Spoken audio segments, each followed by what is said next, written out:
Una tarde tranquila de febrero de 2022, 5 buzos profesionales se adentraron en las aguas del Caribe para realizar una tarea de mantenimiento rutinaria. Trabajaban en la empresa Varia Fuel Trading Company, ocupándose de un oleoducto submarino cerca de la costa de Trinidad. Nada les hacía sospechar que en cuestión de minutos su misión cotidiana se transformaría en una pesadilla.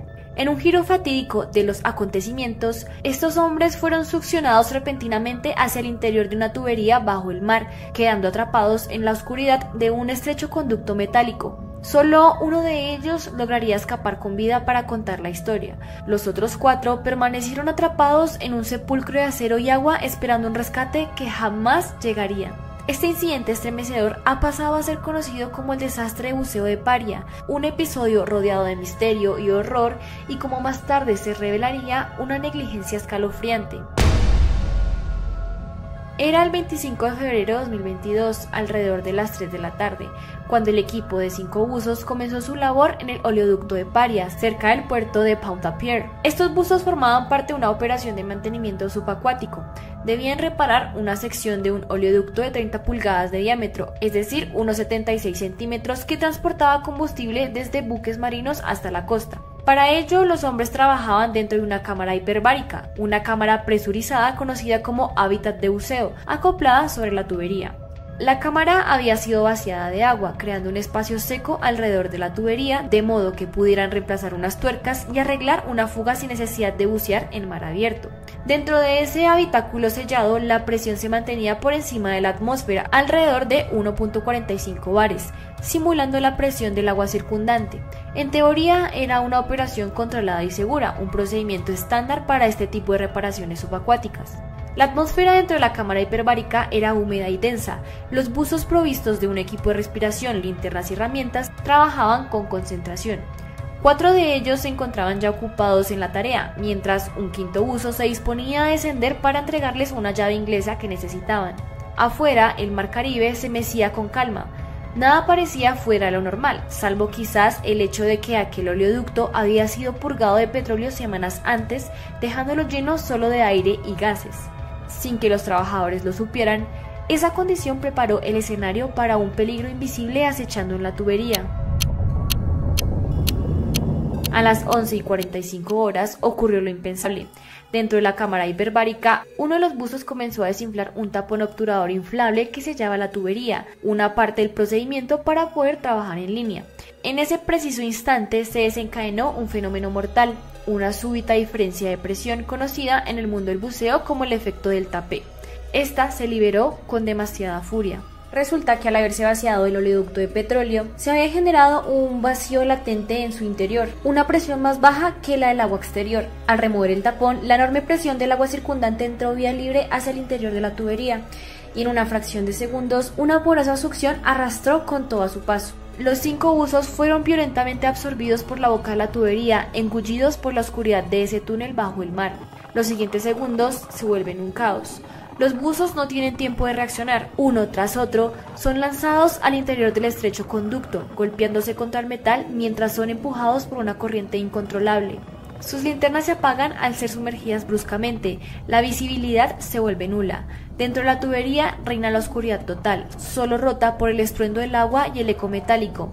En apenas 90 segundos, el horror se consuma. La succión cesa alrededor de las 11:46 y la cámara hiperbárica queda vacía sin rastro de los buzos. En la superficie, el equipo de apoyo se queda atónito. Un buzo de rescate ingresa de inmediato a la cámara hiperbárica, solo para encontrarla extrañamente silenciosa y vacía.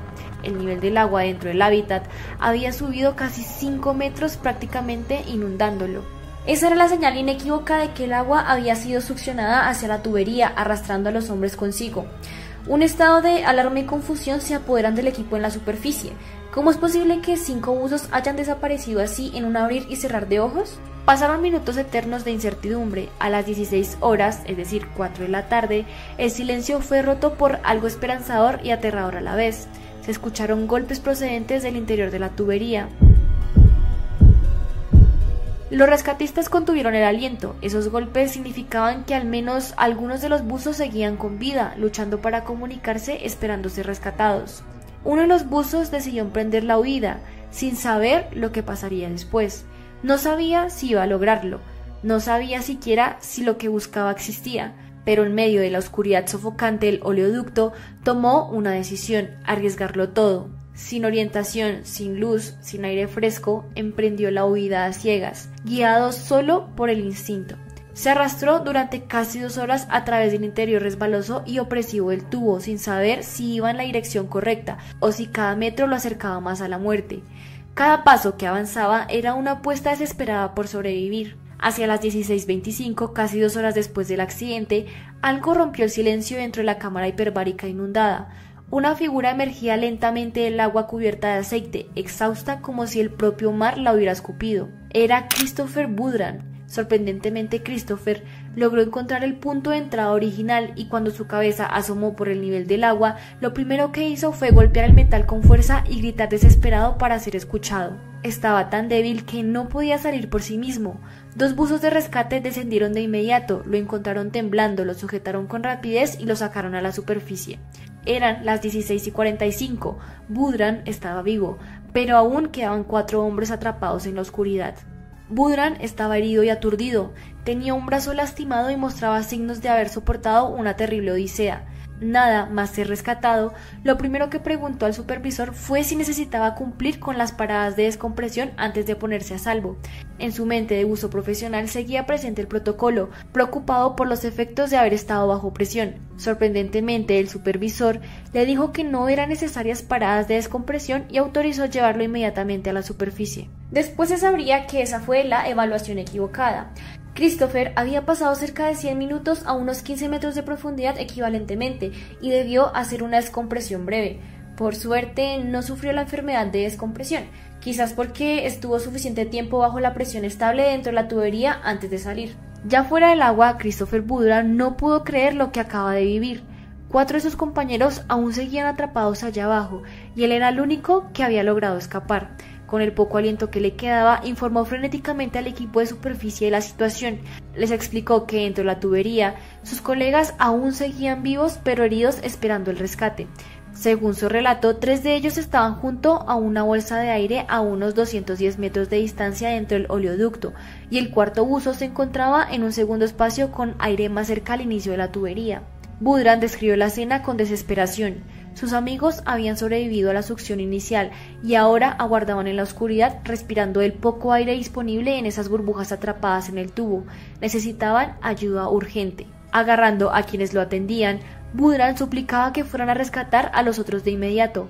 «Por favor, sáquenlos pronto, todavía están vivos», insistía con la voz quebrada antes de ser trasladado de urgencias en la ambulancia al Hospital General de San Fernando. La angustia del sobreviviente era evidente. Sabía que el tiempo corría en contra de sus compañeros. Cada minuto de demora disminuía las probabilidades de encontrarlos con vida. Pero lo más perturbador vino después, cuando Boudran logró contar lo que realmente ocurrió allá abajo. Christopher Boudran luego tendría la oportunidad de narrar con detalle lo vivido dentro de aquella tubería, y sus palabras resultan muy escalofriantes. Su testimonio ante la comisión investigadora reveló el infierno submarino que atravesó durante esas casi 3 horas atrapado.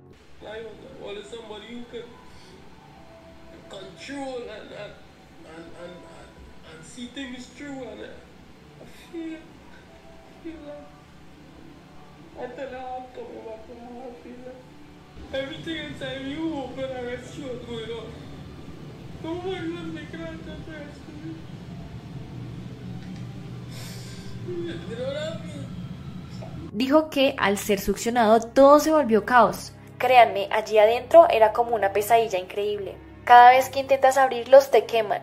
Está oscuro como la boca de un lobo. No puedes ver nada. La garganta te arde, los oídos te zumban y el cuerpo entero te duele. En el interior de la tubería estaba parcialmente lleno de agua mezclada con residuos de petróleo, formando una sopa tóxica en la que Boudran tuvo que nadar y arrastrarse a ciegas. En medio de esa oscuridad sofocante con el aire viciado y espeso, mantener la calma era casi imposible. Hubo momentos en que Boudran sintió que la muerte era inminente. Entre la negrura total, llegó a vislumbrar a lo lejos un débil destello de luz que se filtraba. Empecé a ver una pequeña luz en el hábitat, relató más tarde. Juraría por Dios que era el ángel de la muerte que venía por mí. Me dije a mí mismo que esa era la famosa luz de la que la gente hablaba. En esos instantes su mente oscilaba entre la esperanza y la redención. No obstante, Christopher no estaba solo en la tubería. Escuchaba a sus compañeros más atrás y ellos se comunicaban como podían. A pesar del pánico, lograron coordinarse, le gritaron indicaciones sobre en qué dirección moverse para encontrar la salida. Budran confesó que sin la guía de sus colegas jamás habría logrado orientarse en ese laberinto oscuro. Siguiendo sus voces apagadas, empujando con su último aliento contra la corriente y el aceite, logró avanzar lentamente hacia la luz lejana. Sus manos palpaban las paredes resbalosas, sus pulmones ardían buscando oxígeno en las bolsas de aire viciado. Finalmente, tras una odisea agónica, alcanzó el área inundada bajo la cámara hiperbárica y pudo asomar la cabeza para respirar aire fresco. Había sobrevivido, pero en ese momento, al sentir el alivio del aire, también sintió la culpa. Se había salvado, sí, pero atrás quedaban sus 4 amigos en la oscuridad esperando un rescate que aún no llegaba. La experiencia de Budran es difícil siquiera imaginar. Más adelante se supo que uno de los buzos llevaba consigo una cámara GoPro que registró audio de parte del incidente. Cuando recuperaron ese dispositivo, las grabaciones revelaron detalles sobrecogedores. Los hombres sobrevivieron inicialmente al ser succionados, y en la oscuridad de la tubería se les escucha rezando juntos y dándose ánimo juntos unos a otros. Saber esto hace la historia aún más perturbadora. Esos audios, que las autoridades describieron como físicamente incómodos de escuchar por lo desgarradores que son, nos permiten atestiguar la valentía y el compañerismo de los buzos en sus últimas horas. A ciegas, heridos y asustados, no perdieron la humanidad, se consolaban mutuamente en la espera desesperada de un rescate. Uno casi puede imaginar sus voces ahogadas resonando en el frío metal, oraciones de susurro de "aguanta hermano, nos van a rescatar", intentando mantener viva la esperanza contra toda probabilidad. Pero lo que no sabían era que ese rescate jamás llegaría. Mientras Budran era atendido y trasladado al hospital, en la superficie comenzaba a organizarse un operativo de rescate contrarreloj. Los buzos de la compañía contratista LMCS Limited, a la que pertenecían las víctimas, estaban listos para actuar de inmediato. De hecho, entre ellos se encontraba el hermano de Christopher Budran, junto a otros experimentados buzos comerciales dispuestos a internarse en la tubería para salvar a sus colegas atrapados. Cada segundo contaba, pues en aquellas estrechas bolsas de aire, la vida de los 4 hombres dependía de un hilo. En un primer intento, alrededor de las 17:45, un rescatista del LMCS ingresó por la misma cámara hiperbárica con equipo de buceo improvisado, un tanque con 2 reguladores para explorar la tubería. Sin embargo, solo pudo avanzar unos 3 metros dentro del ducto, sin encontrar a nadie y regresando sin éxito. Quedó claro que necesitarían un mejor equipo para llegar a donde estaban los buzos desaparecidos a cientos de metros de distancia. Afortunadamente empezaron a llegar más refuerzos. Otras compañías y voluntarios acercaron equipos de buceo comerciales, trajes y largas mangueras de aire. Parecía posible organizar un rescate más profundo en las siguientes horas. Pero entonces ocurrió algo inexplicable y desesperante. Alrededor de las 19 horas, es decir 7 de la tarde, cuando ya habían buzos profesionales listos y equipados para reanudar la búsqueda, la empresa Paria, propietaria del oleoducto y responsable del sitio, ordenó suspender todo intento de buceo de rescate. Los directivos de Paria, reunidos en un equipo de mando de emergencia, tomaron la decisión de prohibir la entrada de más buzos al ducto. Argumentaron que era demasiado peligroso proceder, temiendo que persistiera el riesgo de otro evento de succión, otro delta P, que pudiera convertir en víctimas también a los rescatistas. Anunciaron que primero debían inspeccionar la integridad de la tubería con robots o con cámaras antes de permitir una operación de salvamiento humano. En resumen, Paria cerró el paso a la única oportunidad de rescatar con vida a los atrapados. Esta decisión dejó atónitos e indignados a muchos en el lugar. Los buzos del MMCS, que incluían familiares de las víctimas, el propietario del MMCS, Qasim Ali Sir, estaba en el sitio y uno de los desaparecidos era su propio hijo. Tenían los medios y la voluntad de intentar el rescate inmediato. Incluso habían presentado a Paria un plan desarrollado de cómo hacerlo, pero se les negó el permiso. No se dio la oportunidad de salvar las vidas de nuestros empleados. Paria y la Guardia Costera nos impidieron ejecutar este rescate, denunciaría más tarde el abogado del MMCS, reflejando la desesperación que vivió en esas horas. Los rescatistas sabían que el tiempo era oro y cada minuto de burocracia y dudas significaba menos oxígeno para los hombres en el tubo. A pesar de la prohibición, durante la noche del 25 de febrero al 26, sonidos de golpes siguieron escuchándose intermitentemente desde las profundidades del oleoducto. A las 20 horas se reportaron nuevos golpes cerca de otro punto de la tubería, el Riser B5, otra sección vertical, lo que sugería que los buzos atrapados quizás se movían o intentaban señalar su presencia. Seguían vivos, al menos algunos algunos de ellos intentando comunicar su ubicación. Aquello debió ser un tormento para sus compañeros en superficie, saber que estaban ahí agonizando lentamente y no poder ir tras ellos por órdenes superiores. Durante la madrugada, Paria continuó con su enfoque prudente. Contrataron a una empresa externa para traer un robot teledirigido, un pequeño vehículo rastreador, que exploraba la tubería desde el extremo opuesto. A las 2:30 de la madrugada del sábado 26 de febrero, por última vez se oyeron golpes débiles en la tubería B5. Fue el último signo de vida. Después llegó un silencio total.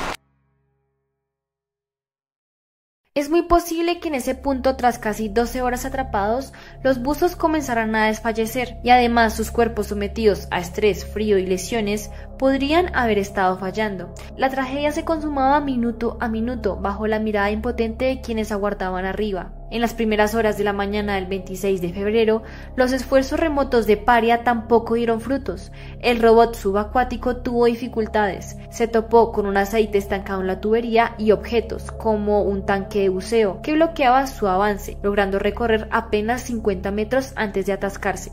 La desesperación crecía. Finalmente, cerca de las 6 a.m., las autoridades tomaron una medida extrema. Removieron una brida ciega en el extremo de la tubería, el riser B5, para ventilarla y facilitar la exploración. Esa decisión tendría consecuencias trágicas no anticipadas. Al abrir ese extremo, la presión interna de la tubería, que aún era de unas 2.3 atmósferas debido a la profundidad, cayó de golpe a la presión atmosférica exterior. En otras palabras, se despresurizó súbitamente todo el interior. Si por un milagro alguno de los 4 buzos seguía con vida en una burbuja de aire hasta ese momento, esa brusca descompresión lo habría afectado letalmente. Un experto describió así ese instante. Descomprimir a esos pobres 4 buzos que habían estado confinados a esa presión durante 14 horas en medio de una hora selló su destino.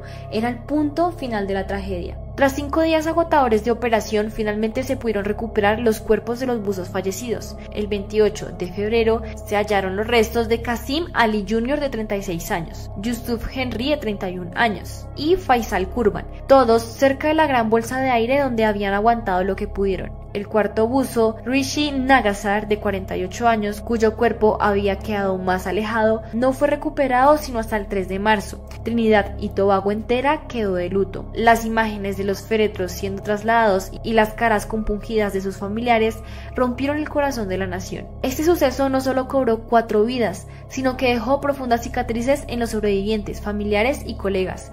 Christopher Boudran, el único sobreviviente, quedó traumatizado. Ha confesado sufrir pesadillas y revivir mentalmente el horror una y otra vez, al punto que hasta un año después seguía incapaz de volver a bucear o a trabajar. Estoy marcado de por vida, dijo en una entrevista, aludiendo a los recuerdos imborrables de aquella pesadilla subacuática. El desastre de los buzos de Paria provocó indignación pública en Trinidad y Tobago. ¿Cómo pudo ocurrir una tragedia de tal magnitud en una operación planificada? ¿Por qué no se rescató a los hombres cuando había recursos y voluntarios dispuestos a hacerlo? Bajo intensa presión social, el gobierno anunció la creación de una comisión de investigación independiente para esclarecer los hechos. Durante meses, esa comisión recopiló testimonios, incluido el crudo relato de Christopher Boudran, quien tuvo que hacer varias pausas mientras describía la muerte de sus colegas. Revisó evidencia técnica y analizó las decisiones tomadas aquel día. Las conclusiones publicadas en un informe de 388 páginas en noviembre de 2023 fueron contundentes. El reporte determinó que Paria Fuel Trading Company incurrió en negligencia grave al punto de calificar su responsabilidad como potencialmente criminal. En las palabras de la comisión, las muertes de los buzos fueron consecuencia directa de una gran negligencia por parte de Paria, que equivalía a un delito. La recomendación central del informe fue que la Fiscalía considerara presentar cargos de homicidio corporativo contra Paria, que sustentaba acusaciones tan serias. El informe diseccionó 2 ámbitos: la causa del accidente y la respuesta del accidente. Por un lado, quedó claro que la forma en que tanto Paria, la dueña de la instalación, como el MMCS, la empresa contratista de buceo, realizaron el procedimiento de vaciar el oleoducto fue eficiente y peligrosa. Esa metodología creó la condición del deltape latente, que desencadenó el desastre. En otras palabras, fallos de planificación y seguridad originaron el accidente en sí, pero quizás más grave aún fue lo que ocurrió después, la respuesta inadecuada tras la emergencia. Paria no tenía un plan de rescate establecido para una situación así, cosa que la propia empresa reconoció al indicar que no tenían responsabilidad legal de rescatar a los hombres atrapados. La comisión rechazó esta postura, subrayando que Paria no hizo ningún intento significativo de salvarles la vida cuando aún era posible. De hecho, señaló con preocupación que Paria impidió que la empresa contratista LMCS desplegara a sus buzos comerciales en labores de salvamiento y en su lugar perdió horas buscando en mar abierto a pesar de tener indicios de que los buzos estaban dentro de la tubería. También tardaron demasiado en corregir las cámaras y los ROVs y no consultaron a expertos en buceo presentes en el sitio. Todo esto, según el informe, ocasionó una demora injustificable que selló la suerte de los 4 hombres. La frase textual de la comisión fue lapidaria: Paria hizo poco o ningún intento de rescate. La oportunidad de rescatar a los hombres de la tubería fue completamente desaprovechada por un grado de inercia que es difícil de comprender. En resumen, hubo oportunidades de rescate real que no se aprovecharon debido a la indecisión y temores exagerados. Ninguna vida adicional se habría perdido intentando salvarlos, indicó el informe, ya que para cuando Paria detuvo las operaciones se contaba con buzos suficientemente preparados y conscientes del riesgo. La comisión concluyó que el gerente de operaciones de Paria que lideró la respuesta, Colin Piper, encargado del equipo de comando de incidentes aquel día, no actuó razonablemente al cerrar la mente a cualquier alternativa de rescate, esperando pasivamente imágenes de cámara que tardaron demasiado. Este cierre mental temerario fue considerado un grave incumplimiento de su deber. Por otra parte, aunque la mayor parte de las críticas recayeron sobre Paria, el informe también encontró responsabilidad en el LMCS, la compañía de buceo. Si bien el LMCS quería rescatar a sus empleados, la comisión señaló que su proceder técnico previo contribuyó al accidente. Debieron haber evaluado el riesgo diferencial de presión al planificar la tarea.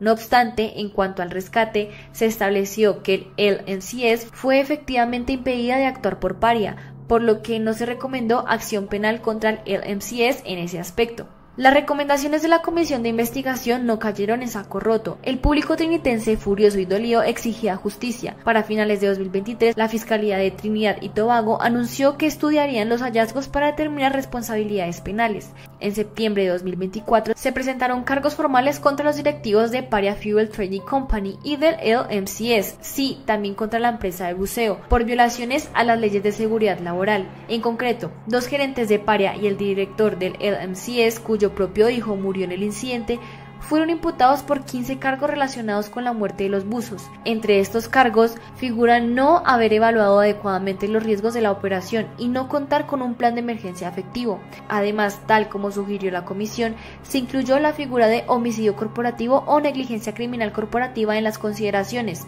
dado que se argumenta que la empresa hizo muy poco o nada para rescatar a los trabajadores. Los acusados se declararon no culpables y al momento de preparar este video, el caso se encuentra en proceso judicial. Expertos legales han señalado que en Trinidad y Tobago una condena por homicidio corporativo se traduciría en multas significativas, aunque no necesariamente penas de cárcel para individuos. Aún así, la imputación envía un mensaje claro: las vidas de estos buzos no quedaron en el olvido y sus muertes podrían traer cambios en la industria. El trágico incidente de los buzos de Paria dejó lecciones escritas con sangre.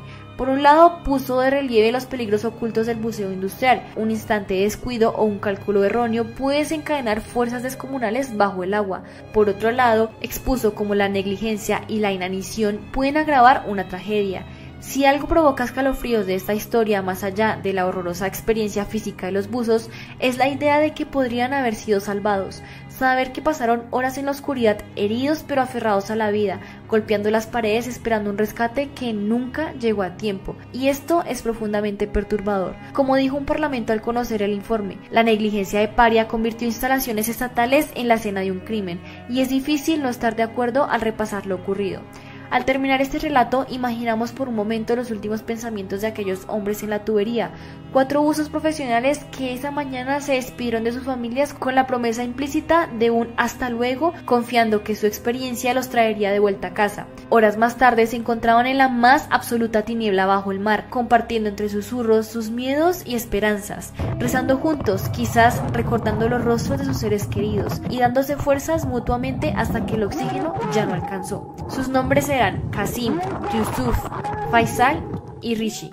En este video he querido contar su historia, por estremecedora que sea, para que su memoria perdure y para que tragedias así jamás se repitan. En el límite entre los errores humanos y riesgos industriales, el desastre de Paria nos deja una lección amarga, la importancia de la prevención y la pronta reacción, y nos deja también imágenes inolvidables en la mente, los golpes desesperados resonando en una tubería silenciosa, un buzo emergiendo cubierto de aceite temblando de terror bajo el sol de la tarde, y una luz en la distancia que por un momento pareció el ángel de la muerte viviendo a cobrar su precio en las profundidades del mar Caribe. Que descansen en paz los buzos perdidos y que nunca olvidemos lo ocurrido en aquel fatídico febrero de 2022. Pero bueno, si creías que lo de Paria fue fuerte y aterrador, en mi video sobre los peores accidentes en el mar te cuento casos aún más impactantes, que van desde tragedias inexplicables hasta desapariciones que siguen aún sin resolver. Haz clic aquí y acompáñame a descubrir los desastres marítimos más aterradores de la historia.